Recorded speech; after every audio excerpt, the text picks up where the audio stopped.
Cerita dimulai dengan memperlihatkan sebuah upacara pemakaman untuk menghormati para anggota kepolisian yang gugur dalam menjalankan tugas. Upacara pemakaman tersebut diikuti oleh semua anggota kepolisian.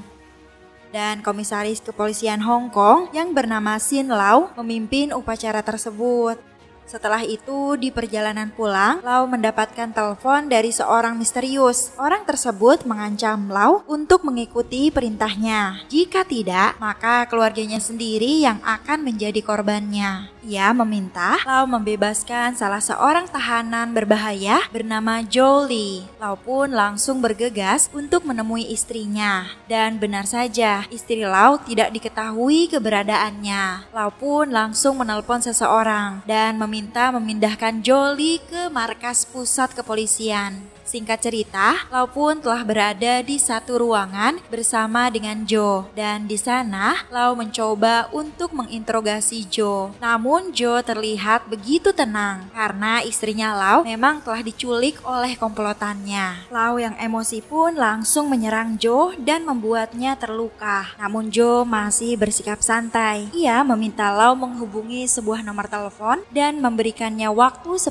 menit saja. Setelah itu, Lau pun segera pergi dari sana. Kemudian salah seorang senior bernama Lee meminta Lau mengizinkannya masuk ke ruang interogasi. Lee masuk ke ruangan tersebut dan mencoba memperingati Joe untuk segera menghentikan kejahatannya. Lee pun menegaskan jika polisi Hong Kong tidak akan bernegosiasi dengan seorang teroris dan ia berjanji selama ini Joe tidak akan bisa lolos dari masalah ini. Dan ternyata Joe merupakan putra kandung dari Lee. Kemudian Joe menghampiri jendela dan ia mencoba memperingati Lau tentang waktu yang ia berikan. Kemudian Lau pun menelpon nomor tersebut dan benar saja di ujung telepon terdengar sayup suara istrinya Lau yang telah disandra. Pria bertopeng itu pun meminta Lau untuk membawa Joe ke suatu tempat dan memberikannya waktu 20 menit untuk bersiap. Kemudian Lau pun meminta masukan dari bawahannya dan apa yang harus ia lakukan. Banyak dari mereka yang menyarankan agar Lau tidak mengikuti permintaan penjahat tersebut. Namun Lau dengan tegas menjawab jika ia akan tetap pergi dan akan mempertanggungjawabkan semuanya. Sebelum pergi, Lau memberikan perintah kepada mereka dan meminta Phoenix menjadi wakil pelaksana. Setelah itu, Lau mencoba melacak keberadaan orang yang telah menyandra istrinya. Lee yang berada di sana pun mengajak Lau berbicara empat mata. Lee meminta agar Lau melindungi Joe putranya dan berjanji akan menyelamatkan nyawanya Joe. Lau pun menyanggupi permintaan Lee tersebut. Singkat cerita, Lau pun telah membawa Joe pergi menuju tempat yang ditentukan. Beberapa polisi mengikuti Lau untuk memastikan keamanannya. Di kantor polisi, para anggota memantau Lau melalui CCTV dan GPS. Ternyata orang misterius itu mengetahui jika Lau dikawal oleh polisi dan ia mengancam akan menembak istri Lau jika para polisi itu terus mengikutinya. Awalnya Lau tidak begitu memperdulikannya. Namun karena istrinya ditembak, Lau pun langsung memacu mobilnya agar menjauh dari para anggota kepolisian. Kemudian Joe pun mengatakan sesuatu dan inti dari perkataannya ia menuduh Lau telah menerima uang suap. Lee yang mendengarnya dari penyadap suara berusaha meyakinkan para polisi untuk tidak mempercayai perkataan Joe. Kemudian Lau pun berhenti di salah satu gang. Penjahat itu menyuruh Lau pergi ke mobil yang ada di dekatnya. Di dalam mobil tersebut terdapat sebuah bom dan ia menyuruh Lau membawa bom itu menuju ke stasiun. Alan segera memerintahkan para unit penjinak bom untuk segera menuju ke sana. Namun Lee beranggapan itu hanyalah sebuah jebakan dan mereka bertujuan untuk menciptakan kekacauan. Singkat cerita, Lau dan Joe berada di stasiun sambil membawa bom tersebut di tangan Lau. Saat mereka tengah menunggu kereta, seseorang memberikan kunci kepada Joe.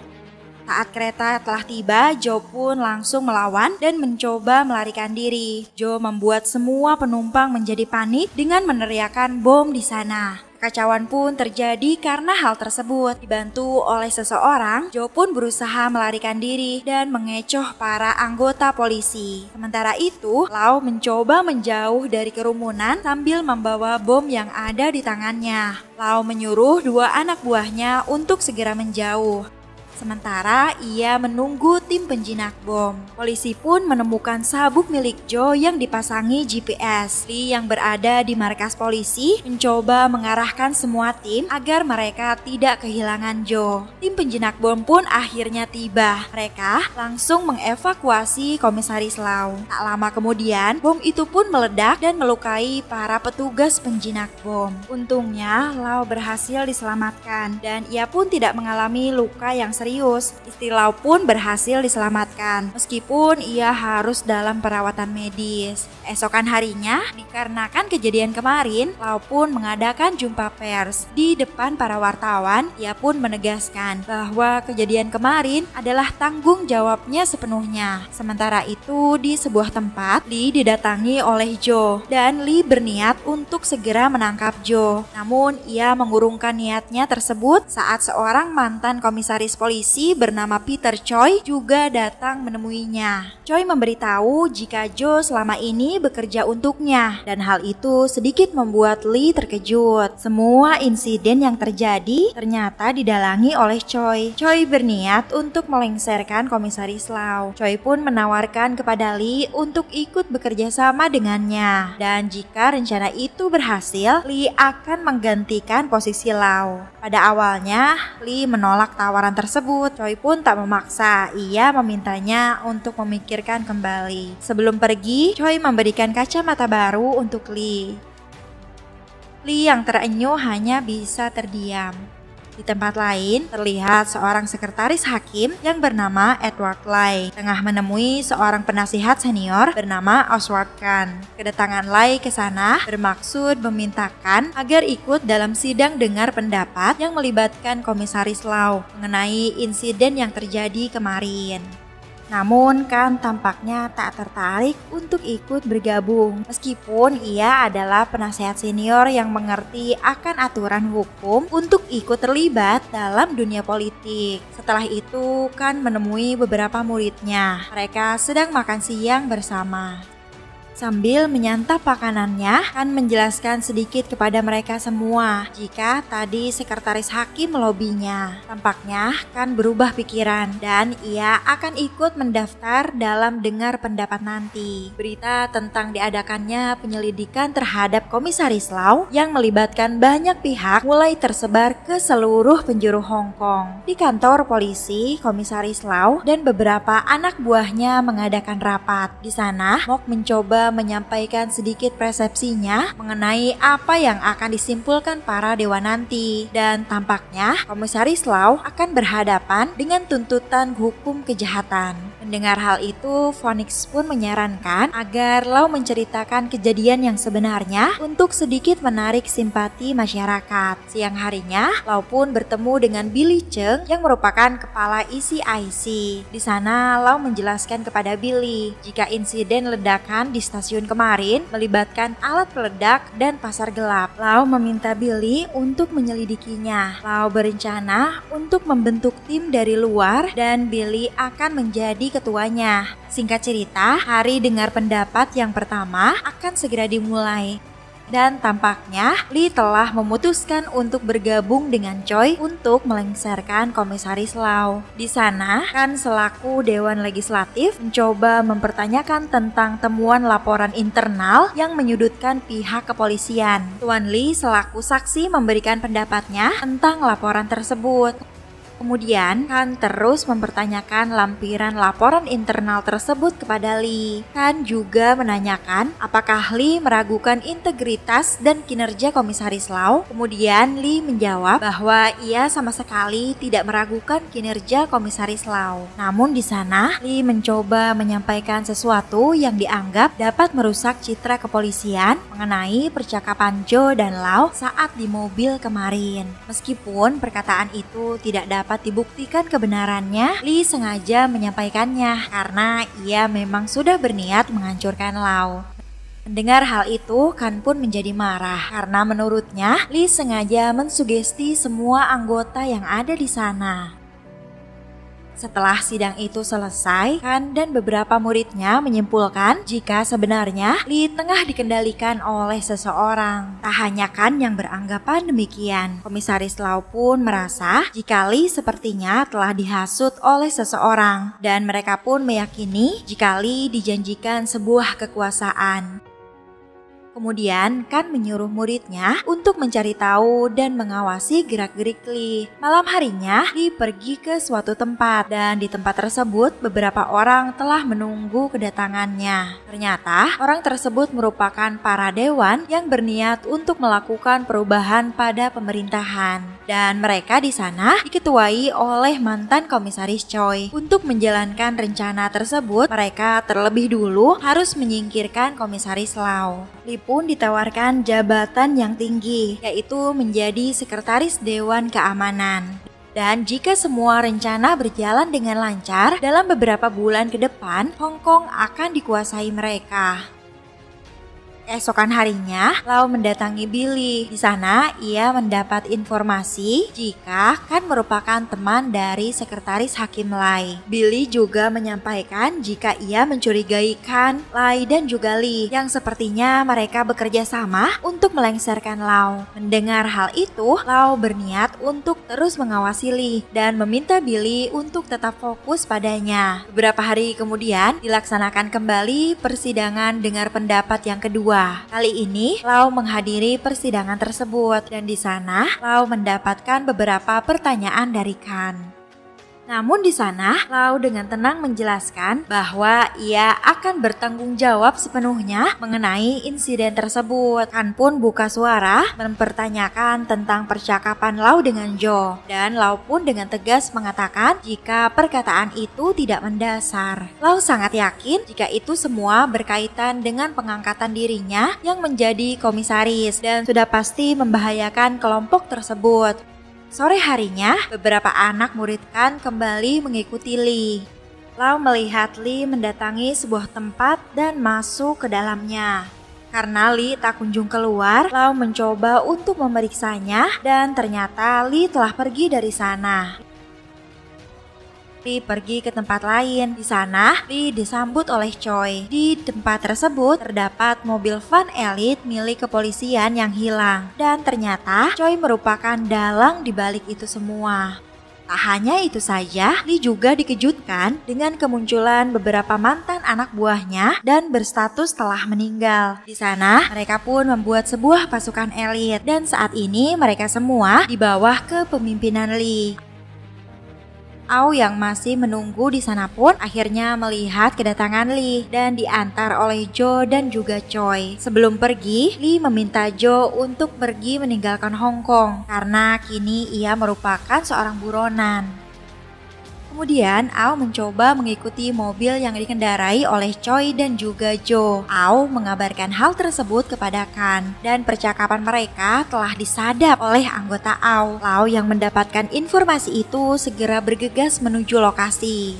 Ternyata aksi yang Au lakukan telah diketahui oleh salah satu anak buah Choi. Orang tersebut pun langsung menubruk mobil milik Au. Akhirnya tabrakan beruntun pun tak dapat terhindarkan. Lau yang berada di lokasi segera turun untuk mengeceknya. Di tengah kesadarannya, Au menunjuk mobil milik Chow. Dan saat Lau akan menghampirinya, Jo keluar melakukan serangan. Baku tembak pun terjadi di sana. Lau mencoba mengamankan dirinya dengan masuk ke dalam mobil. Ia dihujani dengan tembakan dan Lau berusaha untuk memberikan serangan balik. Tak mau hanya menunggu, Jo juga ikut menyerang. Dan salah satu dari mereka mencoba untuk membuka jalan. Aksi baku tembak pun terus terjadi di antara mereka. Setelah memakai rompi anti peluru, Lau keluar dari mobilnya dan ia berhasil melumpuhkan satu musuhnya. Jo yang melihat hal itu langsung maju untuk menghabisi Lau. Namun Lau lebih cepat dan Jo pun harus terluka karena terkena tembakan Lau. Sementara Choi berhasil melarikan diri dari sana. Jo pun terluka sangat parah akibat beberapa peluru yang menembus tubuhnya. Tak lama kemudian, para polisi pun berdatangan. Akibat kejadian itu, Au tak dapat diselamatkan dan Kan terlihat sangat emosi. Kemudian Alan menemui Komisi Lau dan mengatakan jika mereka telah memeriksa ponsel milik Au. Namun mereka tidak menemukan apapun dan CCTV juga tidak merekam dengan jelas. Kemudian polisi juga melaporkan jika mobil yang dikendarai oleh Chow tadi telah ditemukan terbakar 30 menit yang lalu. Tak lama kemudian, Lee pun datang ke sana dan ia sangat marah kepada Lau karena telah membuat anaknya terluka sangat parah. Suasana pun menjadi semakin menegang saat Lee menodongkan pistolnya kepada Lau. Di tengah-tengah ketegangan tersebut, Lau datang menghampiri mereka. Di sana Kan juga marah karena Lau telah melakukan penyadapan terhadap anak muridnya dan Kan menyuruh Lee untuk segera pergi.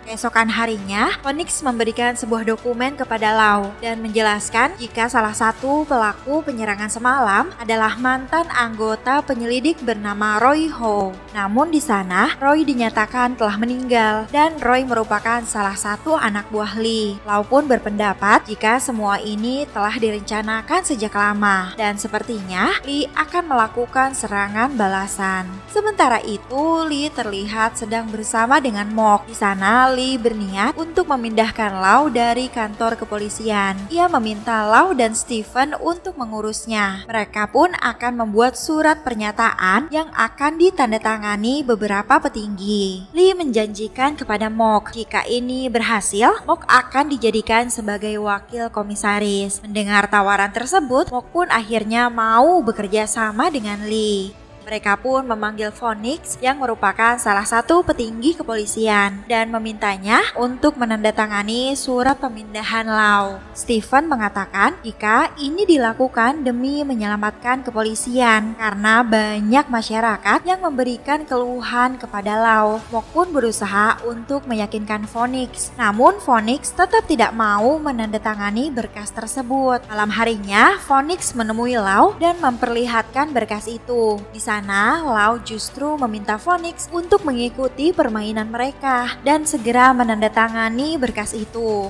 Setelah itu, Lau pun kembali ke rumah untuk bertemu dengan istri dan juga anaknya. Sambil mengobati lukanya, Lau meminta istrinya untuk pergi membawa anaknya menjauh dari Hong Kong. Namun sang istri menolak. Ia akan tetap berada di samping Lau apapun yang terjadi. Esokan paginya, salah satu anak buah Lau menemuinya dan memberikan sebuah dokumen. Kemudian Lau pun menyuruh mereka untuk menjauh dan tidak terlibat dengan kasus yang tengah ia alami. Sementara itu terlihat Kan yang sedang berpikir keras. Lalu ia pun mengerjakan sesuatu. Tampaknya itu akan berguna untuk mengungkap kasus yang menimpa Lau dan menewaskan Au. Kan pun mengerjakan hal tersebut seorang diri. Setelah berjuang cukup panjang, akhirnya Kau pun berhasil menemukan foto yang diambil Au tempo hari. Setelah itu, Lau pun mendatangi Kan dan Kan memberikan foto tersebut kepada Lau. Melihat hal itu, Lau pun cukup terkejut. Kan memberitahu jika sebenarnya ia telah mencurigai Lee dan dengan kematian Au semakin menguatkan teori itu. Kemudian mereka pun berniat membawa orang-orang tersebut ke pengadilan dan Lau akan menyapu bersih mereka semua. Malam harinya, Lau berbicara kepada Billy dan yang lainnya. Ia akan memanfaatkan waktu yang ada untuk membuktikan itu semua. Setelah itu, Lau pun mulai menganalisa semuanya dan ia mencoba mencari tahu tempat yang Lee datangi sebelum kematian Au. Esokan harinya, Lau menemui Mok dan memberitahu jika ia akan mengungkap semuanya. Di sana, Lau meminta Mok untuk menjamin keselamatan mereka semua karena ini menyangkut dengan satuan kepolisian. Di tempat lain, pasukan anak buah Lee terlihat sedang mencari sesuatu. Dan ternyata gerak-gerik mereka telah dipantau oleh Billy menggunakan sebuah drone. Mereka pun akhirnya menemukan lokasi persembunyian anak buah Lee di sebuah tempat rongsokan. Billy dan yang lainnya pun terus bekerja mencari berkas-berkas yang berkaitan dengan kasus mereka. Dan Lau mengawasi mereka dari balik bayangan. Kemudian mereka pun mendapatkan semua identitas anak buah Lee yang semuanya telah dinyatakan meninggal dunia. Sehari sebelum pemindahan kekuasaan, Billy memberitahu Lau jika kecurigaan Lau selama ini cukup terbukti dan Lau pun akan memulai aksinya. Esokan harinya di kantor polisi, Lau menghadiri pertemuan rapat yang diadakan semua petinggi kepolisian. Namun sebelum perpindahan jabatan tersebut, Lau meminta Lee untuk memimpin sebuah operasi penyergapan. Karena sejatinya Lau ini masih seorang komisaris. Dengan waktu yang tersisa, Lau menjelaskan kepada Lee bahwa ia menemukan petunjuk tentang hilangnya mobil van elit milik kepolisian dan ia meminta Lee memimpin operasi ini. Mendengar hal itu, Lee pun menyetujuinya dan ia pun memilih beberapa orang untuk ikut bersamanya. Setelah semua ditentukan, Lee pun bergegas pergi dari sana. Di perjalanan, Lee mengodekan senjata pada Stephen untuk memberitahu Pak Choi jika polisi akan melakukan penyergapan. Singkat cerita, mereka pun telah sampai di tempat komando. Di sana, Stephen menginformasikan hal tersebut pada Pak Choi. Billy yang melakukan pelacakan pun memberitahu Lau dan Lau langsung mengirim orang ke lokasi yang dimaksud. Para polisi pun telah bersiap untuk melakukan operasi dan tampaknya Lee sedikit tegang. Para polisi telah sampai di lokasi dan mereka mulai menyusup ke dalam untuk melakukan penggerebekan. Mereka semua pun telah berada di posisi masing-masing dan Lee pun memulai operasi tersebut. Meskipun telah mengendap-endap, kedatangan para polisi berhasil diketahui. Mereka pun melakukan perlawanan dan sebuah ledakan besar pun terjadi di sana. Sebagian besar anggota polisi terluka akibat ledakan tersebut. Kelompok itu berusaha melarikan diri, namun para penembak jitu dari tim kepolisian telah bersiap. Aksi kejar-kejaran dan baku tembak pun terjadi di sana. Satu persatu dari kelompok itu pun berhasil dilumpuhkan. Mendengar hal tersebut, Lee pun tertunduk lesu karena sejatinya orang-orang tersebut masih anak buahnya. Tinggal tersisa beberapa orang lagi dari kelompok itu. Namun mereka pun mengalami kecelakaan hebat yang membuat mereka terpaksa keluar dari mobilnya. Mereka berusaha melarikan diri dengan menyandra seorang wanita dan anak kecil. Karena sudah tak tahan, Lee pun bergegas pergi menuju lokasi. Para penjahat itu masuk ke dalam minimarket dan mencoba mengamankan diri. Salah satu di antara mereka terluka sangat parah. Roy menyuruh sandranya untuk menjauh. Tak lama kemudian, Lee sampai ke lokasi dan ia mencoba mengambil alih komando. Setelah itu, Lee berusaha untuk masuk ke minimarket itu dengan harapan ia dapat menyelamatkan anak buahnya. Lee pun tampak sangat bersedih melihat keadaan mereka karena walau bagaimanapun mereka tetaplah anak buah Lee. Roy memberikan penghormatan terakhir kalinya kepada Lee dan ia berniat mengakhiri hidupnya. Dan pada akhirnya Roy pun tewas tepat di hadapan Lee. Lee sangat bersedih karena hal itu. Sementara itu Lau terlihat tenang karena operasi itu berjalan sesuai rencana. Di saat Mok memberikan ucapan selamat kepada Lau, Lau menolak berjabat tangan dengannya. Dan Lau mengatakan jika ia telah mengetahui semuanya. Lau pun pergi meninggalkan Mok seorang diri. Di tempat lain, Chow terlihat baru saja sampai di bandara dan ia akan meninggalkan Hong Kong. Namun, Lau dan beberapa anggotanya juga datang ke bandara itu dan langsung menghampiri Choi. Kedatangan Lau ke sana adalah untuk mengatakan kepada Choi bahwa semua kejahatannya telah terungkap. Lau menunjukkan foto saat Choi sedang bersama Lee dan juga Jo. Namun Lau memilih untuk tidak menangkap Choi dan juga Lee. Ia meminta Chow pergi dari Hong Kong dan memperingatkan untuk tidak lagi menginjakan kakinya di Hong Kong. Selain itu, Lee juga harus melanjutkan pensiunnya. Jika mereka melanggar, Lau akan mengungkap semua kasus itu ke publik. Setelah itu, Lee pun mengadakan jumpa pers dan di sana ia menyampaikan sedikit pidatonya yang intinya bahwa polisi Hong Kong tidak akan bisa diatur oleh pihak-pihak yang menyalahgunakan kekuasaan. Di akhir cerita, Lau pun terlihat sangat bangga menjadi bagian kepolisian Hong Kong.